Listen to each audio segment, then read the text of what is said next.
So this video is kind of just going to be rambly. It's not my normal I guess heavily sourced, edited kind of video. It's just someone left a comment that was very polite. So if you're watching this and you left this comment, this is no shade to you. In fact, thank you for giving me a video idea.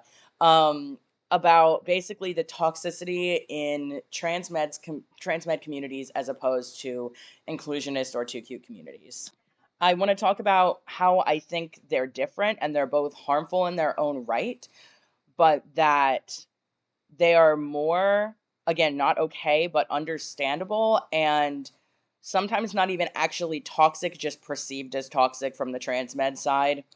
And actually talk about some legitimate toxicity in the transmed community that has led to a lot of includes people thinking that we are all like that, when unfortunately a lot of us have to take the hit for the way Blair White acts whenever the vast majority of us don't agree with her on most things.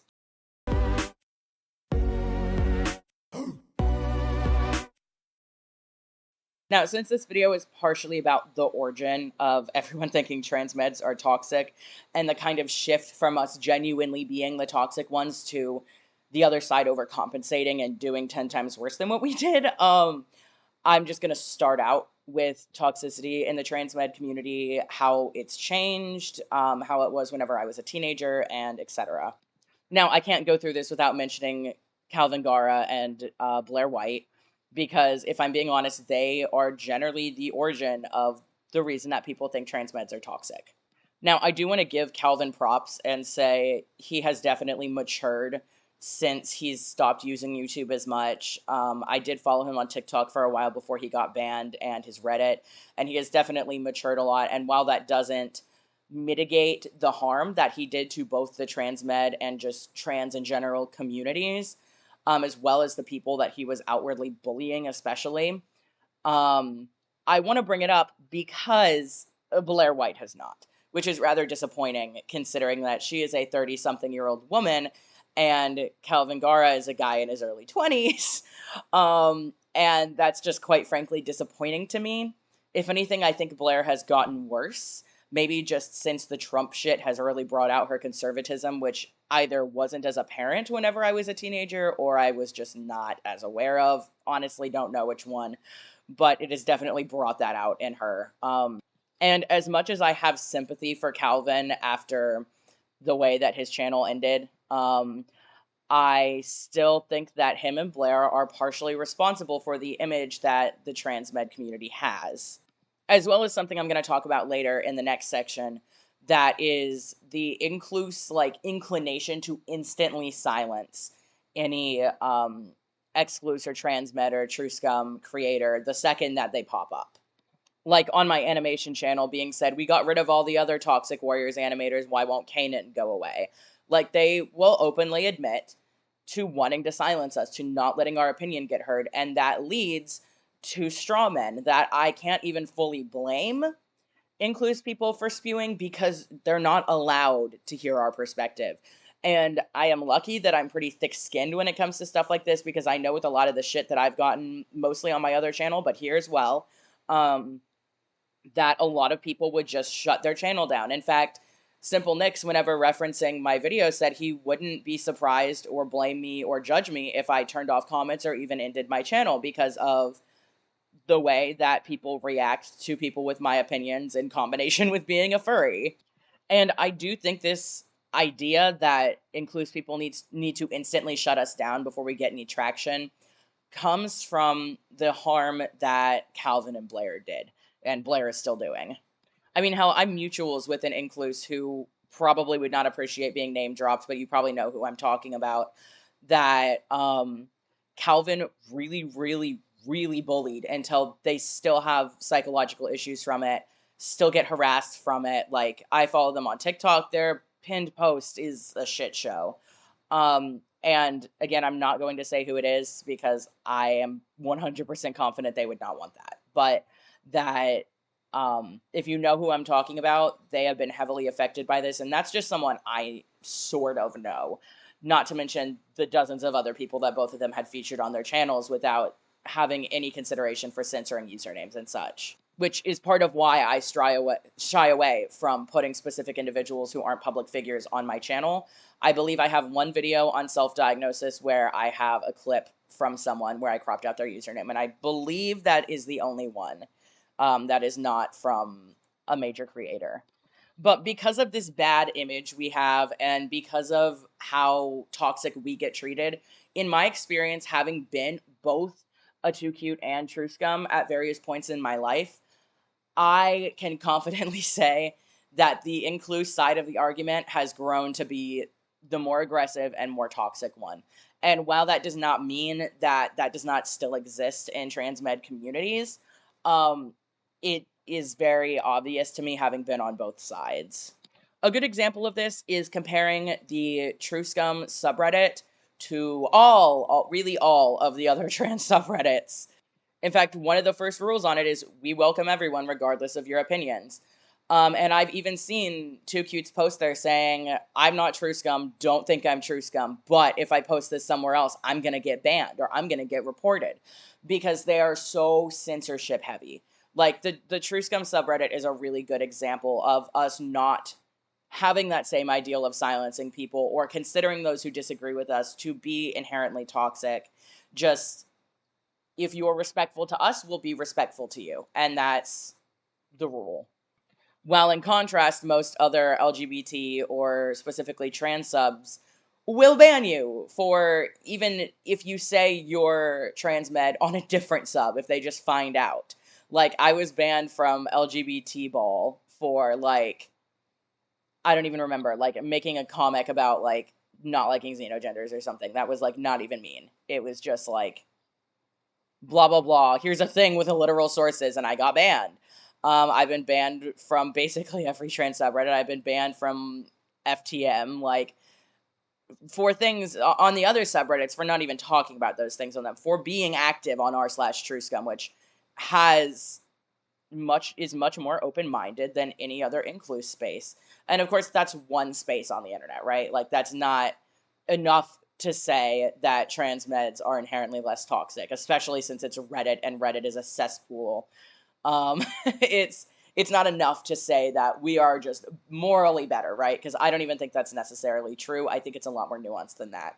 But it is an example of that exclusive people, despite being exclusive, do not value censorship.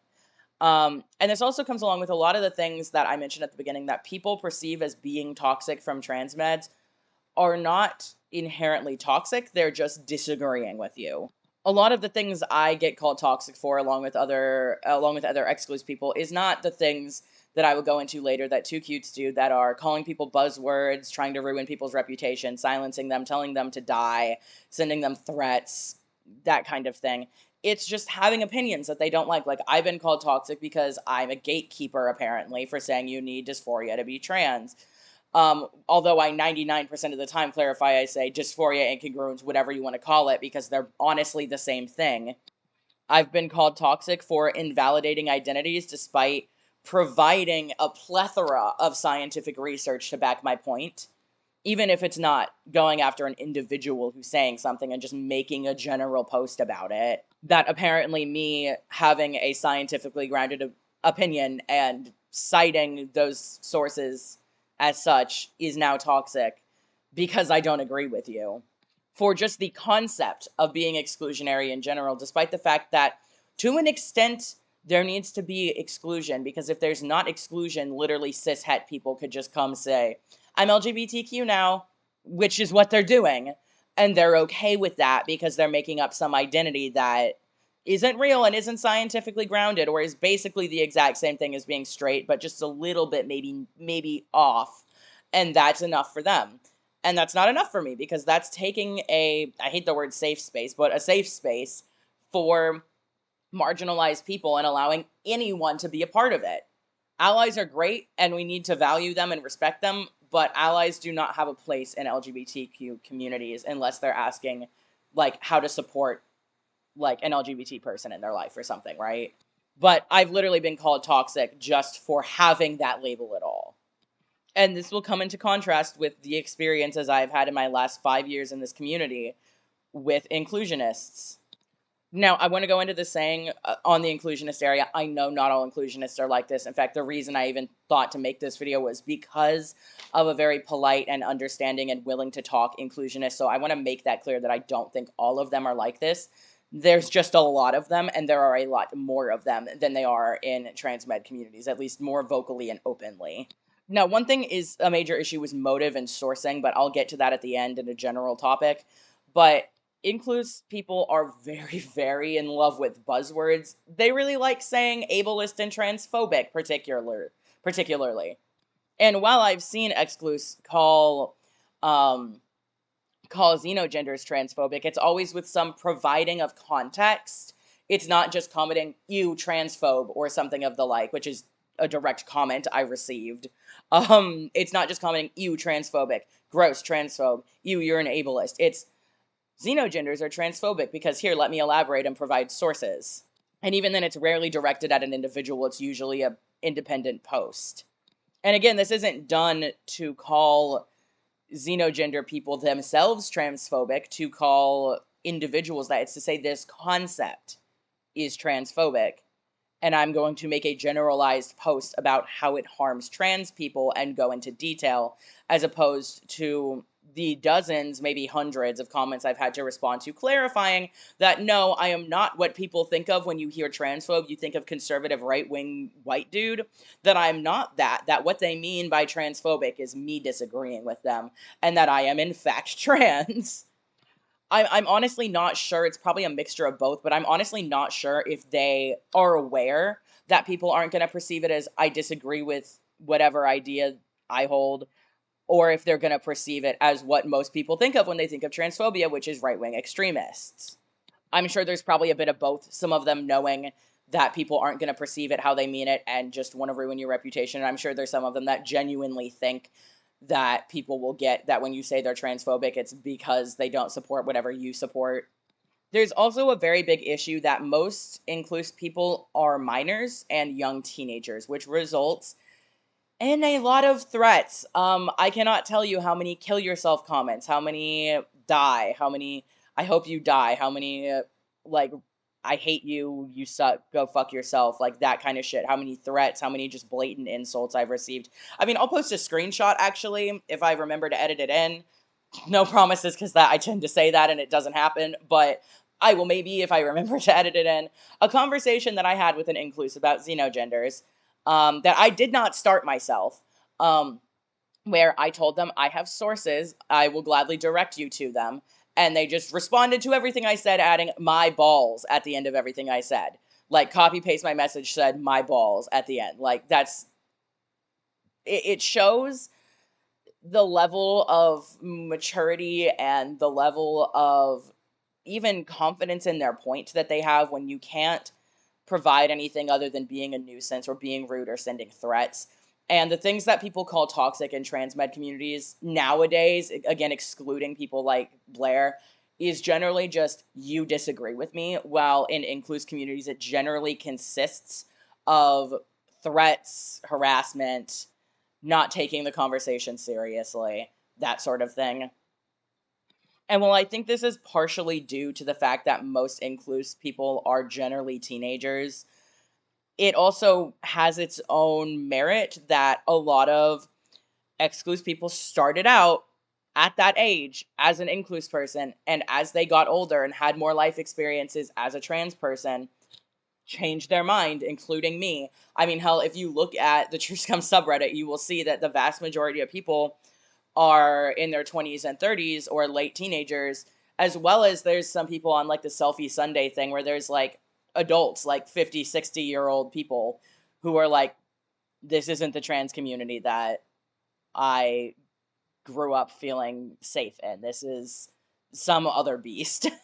And while I think that age demographic definitely plays a role in the maturity levels on the two sides, as well as why the True Scum community used to be so much more toxic than it is now, it's not an excuse to tell people to kill themselves because you're 15. I'm sorry, you can't say, I'm a minor, whenever you get called out for it. That's still terrible, and that's still illegal, and that's still fucked up. So I really don't care if you're a minor. Yes, it makes more sense that the group of younger people are doing this while the older people generally are not. But Again, explanation is not an excuse. That's really all I got on comparing the two sides. But before I move on, I would like to note I'm aware that there are exceptions to this rule. There are trans meds who tell people to kill themselves still, and there are inclus who are kind and willing to listen and willing to explain their point in a rational sense. This is not a rule, it's just a pattern, and a pattern is not a rule. So I want to clarify that before I move on. But the next thing I want to talk about, I guess, is motive. Um, and whenever I say toxicity on the transmed side, please be aware that I'm generally talking about Calvin Gara-esque toxicity, not the false toxicity that they claim being in disagreement with them equals toxic. I'm talking about genuine toxicity in this area when referring to transmeds, unless I say otherwise. So I really think a big difference between the motives for these two groups is that inclusive people are very the kind of loud and proud being trans is a major part of my identity. And of course, there's exceptions to that. I have seen includes people who say, well, I have a lot of dysphoria and it makes me really uncomfortable and I don't really like being trans, but I think other people should be allowed to be happy in that. And, that's respectable in its own right. And I don't think that you should feel ashamed of being trans. I don't think contrary to what they like to say, trans meds do not think you have to be miserable to be trans. Dysphoria can be something as simple as it makes you feel icky when someone calls you the wrong pronoun. Like, it doesn't have to be miserable, but generally includes people see transness as much more of a part of their identity than just a thing they deal with that exists in their life. Trans meds and excludes trans people in general really, in my experience of being in this community, both myself and reading things from others, is that excludes trans people really just want to live our lives and move on. We just want to do what we got to do to whatever parts of transition we want to go through, live our lives and move on with them. And that doesn't mean we're ashamed of being trans. That doesn't even necessarily mean all of us hate being trans. It just isn't. It doesn't need to be a big deal. It can just be, like, for me personally, I don't particularly like being trans, especially because of my health issues. I can't really bind unless I'm having an incredible day, which is like once in a blue moon. I struggle with going to take my blood test, so sometimes I run out of hormones for a few days, like that kind of thing. It's a nuisance. If I'm being completely honest, it's a nuisance, and that doesn't mean I'm ashamed of being trans. I have no issue telling people I'm trans, but in all honesty, I want to finish my transition and get a move on with my life. And while I was too cute, being trans was something I talked about a lot, something I was very open about, and something that I quite honestly did not shut up about. And while I think that that's a part of the whole, like, this isn't like baby gay kind of like, oh, I'm finally out, I'm so happy. Like, that's good. There's nothing wrong with that. But it still, I guess, perpetuates the differences between the motives. Is that, again, inclusive people think that being trans is an identity, that being trans is similar to just being gay. And again, I go back and forth between saying I'm gay and bi. I'm not straight. Um, but they generally fail to realize that for the vast majority of trans people, it's not like whenever you come out as gay, all that is needed is for the people around you to accept you and be okay with that. When you come out as trans, there needs to be active effort on the part of people in your lives to accommodate for that. And that's, as someone who's come out as both of those things, it's a very different experience. When I came out as gay, all I wanted was to not get bullied, right? Like, I was like, I don't want people to say shit about it. But whenever I came out as trans, I needed to harp on people to use my pronouns, to use my name, to get my parents to let me start testosterone, all of these things. I'm still trying to get top surgery, and I've been out since I was 15. So, it's a much more active, involved process. And I think a lot of includes, especially the ones who don't see any form of transition, including social, as a necessity, really see it in the same way as coming out as gay, and that it's just who I am, it's part of my identity, it's how I feel, not it's a fundamental part of my neurology. And while I'm sure there are inclusive people who love science, trans meds are also generally much more invested in the reason behind being trans, in the science aspect, in the what makes transness real aspect. While again, inclusive people see it as an identity, as a feeling. And that leads to a little bit of a communication gap whenever we have such highly different values that it makes a conversation hard, because I go, oh, I have this source for my point, And I think that that is the only good reason to believe something, is whenever it is backed up by repeatable, scientifically proven evidence. And their value is not about objective facts or science, but their value is how people feel. It's logos versus pathos, right? Like, it's one person cares about the logic and the science and the legitimacy behind something, and the other side doesn't really care about that. They just care, oh, this person feels this way, so it must be valid. And that creates a gap in communication. It's like speaking two different languages, which is very prominent when you try and have a rarity of a conversation with these people, because you provide your sources and they don't even, it's not even that they don't have sources, they don't have interest in finding sources to begin with, because they don't think they're necessary. And I think on that part, that is part of what led to the toxicity of things like Calvin's old account and Blair, that it is frustrating. And I will admit, it is frustrating to me too, and it's very difficult to not go off on these people, especially as a borderline person. It's very difficult to not react, because it's annoying. It's frustrating. You put all this time and work into researching and studying and doing all of this work and compiling all these sources and forming an opinion that's educated. And then the other side goes, I don't need that. I feel this way and that's enough for me. Like, I made this like 30-second video of people just saying, you don't need sources. And it was titled Feelings Aren't a Source, because I get countless comments just saying, well, I feel this way and that should be enough. And that creates frustration and anger, because it's people not putting in the same amount of effort and not putting in the same amount of even education as you are to create a community that is there for the people who need it and not for those who don't.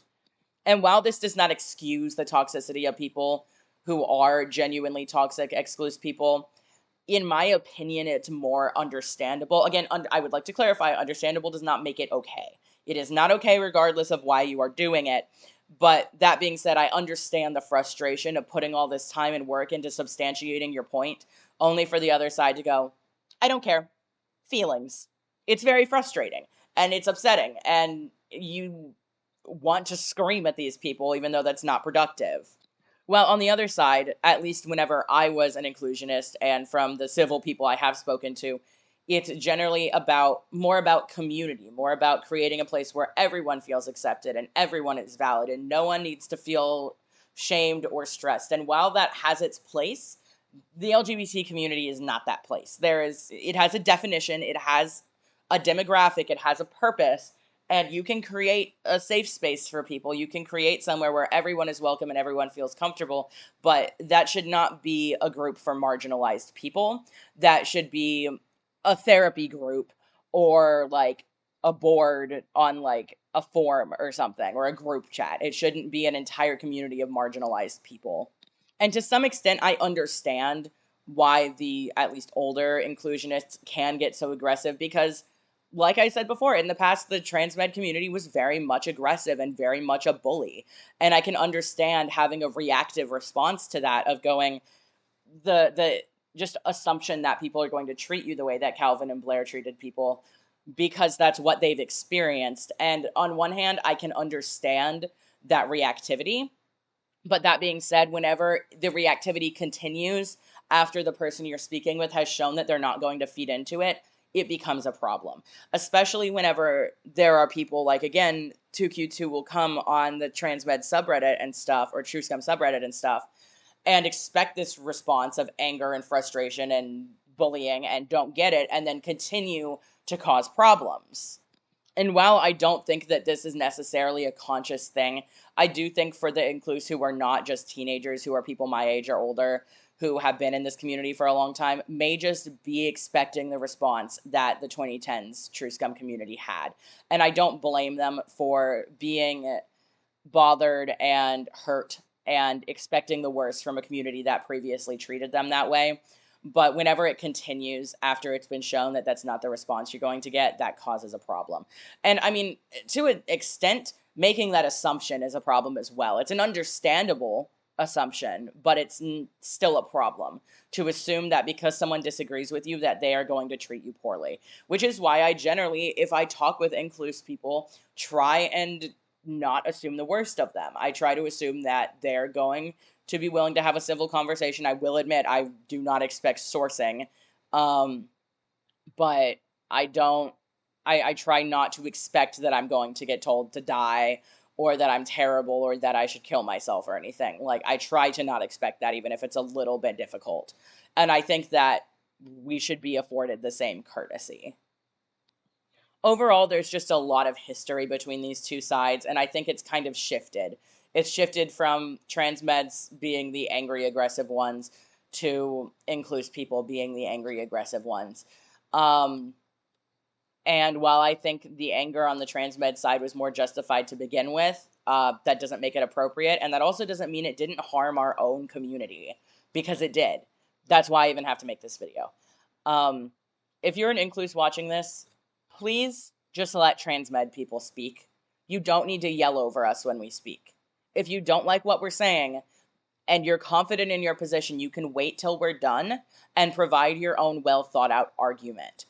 If you are confident in your position, you don't need to silence us. You can just prove us wrong. Because silencing us, all it does is show that you are not confident enough in your arguments to formulate a response. So let us speak, don't silence us, and respond accordingly. And if you don't have a response and that's why you're speaking over us, then I think you need to reconsider your position if you feel as though you're not equipped to formulate a valid response to us. That's all. Ha det. I stare at the populace in prayer.